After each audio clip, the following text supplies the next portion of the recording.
મધના 8 આરોગ્યલક્ષી લાભો અને તેના વિવિધ ઉપયોગો। 1. મધ તમારા લોહી માટે સારું છે।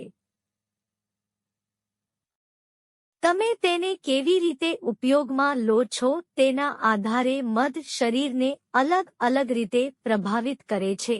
જો હુંફાળું પાણી અને મધનું મિશ્રણ કરવામાં આવે અને પીવામાં આવે તો તે લોહીમાં લાલ રક્તકણની ગણતરી પર ફાયદાકારક અસર કરે છે। આરબીસી મુખ્યત્વે રક્તમાં ઓક્સિજનને શરીરના વિવિધ ભાગોમાં લઈ જવા માટે જવાબદાર છે। મધના ગરમ પાણીના મિશ્રણથી લોહીના હેમોગ્લોબિનનું પ્રમાણ વધે છે જે ઓછા લોહીવાળાની સ્થિતિનું ધ્યાન રાખે છે। આયર્નની ઉણપનો એનેમિયા એક એવી સ્થિતિ છે કે જ્યારે લોહીનો આહાર અથવા શોષણ અપૂર્ણ છે અને એટલે રક્તની ઓક્સિજનની ક્ષમતાને સમાધાન કરવામાં આવે છે। ઘટાડેલી ઓક્સિજન વહન ક્ષમતા થાક, શ્વસન અને ક્યારેક ડિપ્રેશન અને અન્ય સમસ્યાઓ તરફ દોરી જાય છે। મધ લોહીની ઓક્સિજન વહન ક્ષમતા નિર્માણ કરીને આ મુદ્દાઓને અવગણી શકે છે। રક્તમાં ઓક્સિજનનું સ્તર નિર્માણ કરવું અત્યંત અગત્યનું છે કારણ કે શરીર કેવી રીતે તંદુરસ્ત છે અને તે કેવી રીતે સરળતાથી તેનું પુનઃસજીવન કરે છે તે રક્તમાં ઓક્સિજનના સ્તર પર આધાર રાખે છે। પ્રારંભિક સંશોધનોએ હાઇપરટેન્શન અથવા હાઈ બ્લડ પ્રેશર પર મધની હકારાત્મક અસર દર્શાવી છે। પરંપરાગત રીતે હાઇપોટેન્શન અથવા લોહીના નીચા દબાણની અસરોને ઘટાડવા મધ પણ ઉપયોગમાં લેવામાં આવે છે। કેટલાક પ્રારંભિક પુરાવા છે કે મધ કિમોચિકિત્સાના દર્દીઓમાં શ્વેત રક્ત કોશિકા પ્રમાણ ઘટાડી શકે છે। નાના પાયાના પ્રયોગમાં ડબલ્યુબીસીની ઓછી ગણતરીના જોખમે દર્દીઓના 40% દર્દીઓ કિમોચિકિત્સા દરમિયાન દરરોજ ઉપચારાત્મક મધની 2 ચમચી પી ગયા પછી સમસ્યાની પુનરાવૃત્તિ ધરાવતા ન હતા। 2. મધ ખાંડ કરતાં વધુ સલામત છે। શરીર પર સફેદ ખાંડની નકારાત્મક અસરો વિશે ઘણું કહેવામાં આવ્યું છે। મધ એક મોટી અવેજી છે જે મીઠાશ તરીકે પણ ઉપયોગમાં લેવા માટે સલામત છે। જો કે મધમાં રાસાયણિક મેકઅપમાં સાદી સાકરનો સમાવેશ થાય છે। તે સફેદ ખાંડથી અત્યંત અલગ છે। તેમાં 30% ગ્લુકોઝ અને 40% ફ્રુક્ટોઝ મોનોસેક્રાઇડ અથવા સાદી સાકર 20 અન્ય જટિલ સાકર સાથે સમાવેશ થાય છે। મધમાં ડેક્સ્ટ્રીન સ્ટાર્ચી ફાઇબરનો પણ સમાવેશ થાય છે। આ સંયોજન લોહીમાં સાકરના સ્તરને નિયંત્રિત કરવા માટે શરીરને મદદ કરે છે। 3. મધ યોગ તાલીમાર્થીઓ માટે સારું છે।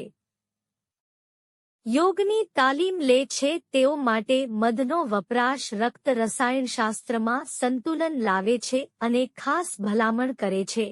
મધના નિયમિત વપરાશથી સિસ્ટમ વધુ ગતિશીલ બને છે। તાલીમની શરૂઆત કરતા પહેલા સવારમાં હૂંફાળા પાણી સાથે થોડુંક મધ લઈને સિસ્ટમ શરૂ કરી શકે છે। 4. મધ એન્ટીબેક્ટેરિયલ અને એન્ટિસેપ્ટિક છે। મધના વપરાશમાં વધારો આગળ લઈ જવા એ લાભદાયક એન્ટીઓક્સિડન્ટ પ્રતિનિધિ છે। એન્ટીબોડીઝને ઉત્તેજિત કરે છે અને હાનિકારક માઇક્રોબિયલ પ્રવૃત્તિઓનો સામનો કરે છે। કેટલાક અભ્યાસોએ પણ ઘા સારવારમાં મધ તરફ ધ્યાન આપ્યું છે। એક અભ્યાસ પ્રમાણે ઉપચારાત્મક મધનું શુદ્ધિકરણ કરવામાં આવ્યું હતું જેણે અભ્યાસમાં ભાગ લેનારાઓના ઘામાં બેક્ટેરિયાની તમામ જાતોનો નાશ કર્યો હતો। એક અન્ય અભ્યાસમાં 59 દર્દીઓ માટે ઘાવ અને પગના અલ્સરનો અભ્યાસ કરવામાં આવ્યો હતો જેમાંથી 80% પરંપરાગત ઉપચાર માટે પ્રતિક્રિયા આપી ન હતી। કાચા મધ સાથે એક દર્દી સિવાય બીજા બધાના ઘામાં સુધારો જોવા મળ્યો। વધારામાં ચેપગ્રસ્ત જખમો પર મધ લગાવવાના 1 સપ્તાહની અંદર જંતુરહિત બન્યા હતા। પરંપરાગત દવાઓમાં મધના સ્વાસ્થ્યના લાભોમાંનો એક લાભ શ્વસન ચેપના ઉપચારનો સમાવેશ થાય છે। મધના દૈનિક વપરાશનો ઉપયોગ અતિશય શ્લેષ્મ અને અસ્થમા જેવી સમસ્યાઓથી મુક્ત થવા માટે થાય છે. ક્લિનિકલ સંશોધનમાં એવું પણ દર્શાવવામાં આવ્યું છે કે મેડિકલ ગ્રેડ મધ એશેટિશિયા કોલી અને સેલ્મોનેલા જેવા ખોરાકથી જન્મેલી બીમારીના રોગોને નાશ કરી શકે છે. મધે બેક્ટેરિયલ સ્ટ્રેન્સ સામે લડવાનું વચન પણ બતાવ્યું છે, જેણે એન્ટીબાયોટિક્સ સામે પ્રતિકાર કરવામાં વૃદ્ધિ કરી છે. સંશોધન દર્શાવે છે કે મધ મેથિસિલિન પ્રતિરોધક સ્ટેફાયલોકોકસ એરિયસ અને સ્યુડોમોનાસ એરુગિનોસા સામે અસરકારક છે.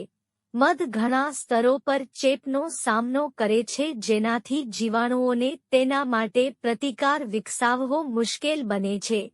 તેનાથી વિપરીત એન્ટીબાયોટિક્સ સામાન્ય રીતે બેક્ટેરિયાને લક્ષિત કરે છે જ્યારે તે વધતા જાય છે અને તેમને પ્રતિકાર વિકસિત કરવાની તક આપે છે. એવું જોવામાં આવે છે કે મધ, જેને કોરમ સેન્સિંગ તરીકે પણ ઓળખવામાં આવે છે અને જે બેક્ટેરિયાના રોગ પેદા કરે છે તેને વિક્ષેપ કરે છે અને એન્ટીબાયોટિક્સને પ્રભાવિત કરવાની મંજૂરી આપે છે. 5. મધ એક ઉર્જા ખોરાક છે.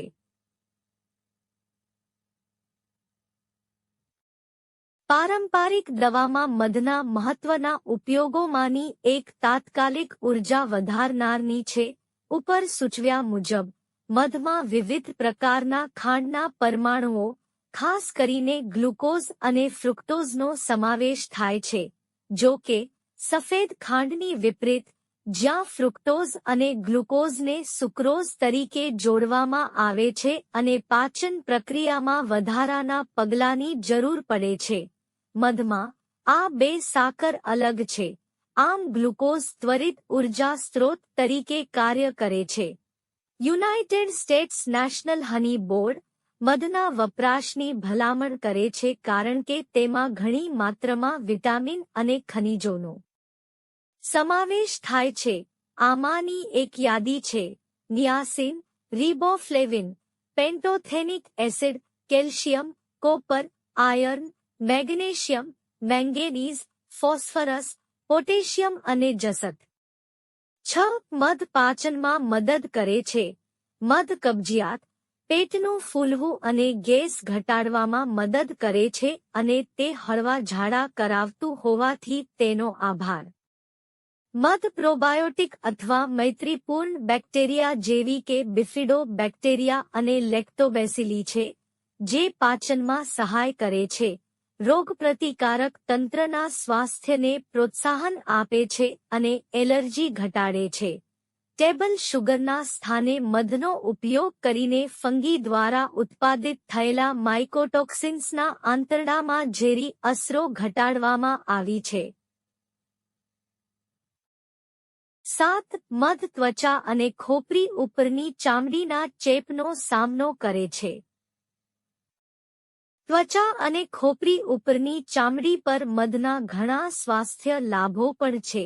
સેબોરેઇક ડર્માટિટિસ અને ખોડાના ઉપચાર પર મધના પ્રભાવને જોતા 30 દર્દીઓ સાથે નાના પાયે અભ્યાસમાં ભાગ લેનારાઓએ તેમના સમસ્યાવાળા વિસ્તારોમાં ધીમે ધીમે 2 થી 3 મિનિટ માટે દર એકાંતરે ક્રૂડ મધને હળવેથી ઘસવું.